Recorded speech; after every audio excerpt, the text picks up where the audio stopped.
శుభాకాంక్షలు ప్రేక్షకులందరికీ. సో ఇవాళ ఎక్కడ చూసినా పండుగ వాతావరణం ఉంటుంది, కానీ రాత్రి హైదరాబాద్లో అడ్డగోలుగా వాన పడ్డది. మరి మంటపాలు తడిసినాయా, ఏం చేసిరు, ఏం కథ అనేది తెలియదు. ఇక పోలీసులు అయితే ఎప్పట్లాగానే శరామామూలుగానే కఠిన నిబంధనలు, డీజేలు బంద్, ఇది బంద్, అది బంద్ అనేటువంటి కార్యక్రమం సహజంగానే వాళ్ళు ఆదేశాలు జారీ చేయడం.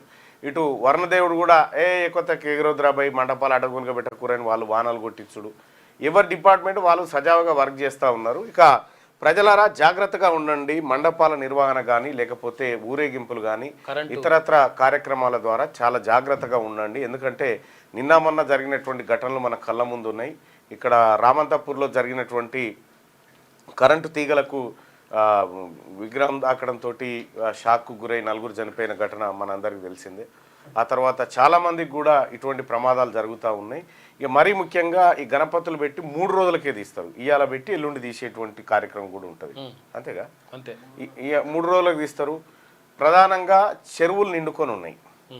చెరువులు నిండుకొని ఉన్నాయి. అడ్డగోలుగా పోయి చెరువులల్లో ఈ గణపతులు వేసే కాడ ఇక ఆ కార్యక్రమం ఆడ అనేక మంది చావు బతుకుల మధ్య ఉంటారు. వాళ్ళకి దిగితే ఈత రాక వచ్చి ఆగమాగం ఉంటుంది. చెరువుల దగ్గర కూడా పటిష్టమైనటువంటి భద్రతను పోలీసు యంత్రాంగం, అధికార యంత్రాంగం ఏర్పాటు చేయాలి. గజ ఈతగాళ్ళని దగ్గర పెట్టాలి. వీలైతే ఆ వినాయక విగ్రహాలు నేయడం కోసం కొంతమంది నియమిస్తే బెటర్గా ఉంటుంది, ట్యాంక్ బండ్లో వేసినట్టుగా.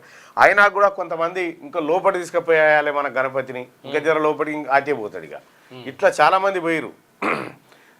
ఇప్పుడు ఈ మధ్య కాలంలో ఉపాధి హామీ పనులతోని ఆ గుంతలు ఎక్కువ తవ్విరు, చెర్ల పొంట లోతు ఎక్కువ అయిపోయింది.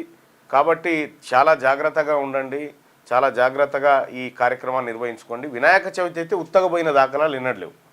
ఉత్తగా ఈసారి ఏం లేకుండా మంచిగా జరిగిపోయిందని చెప్పుకుంటందుకు కూడా చరిత్రలో ఒక్క పేజీ కూడా లేదు. కాబట్టి ప్రజలారా మనమే జాగ్రత్తగా ఉండి మనమే జాగ్రత్తగా వ్యవహరిస్తే తప్ప ఈ వినాయక చవితి సజావుగా జరగదు.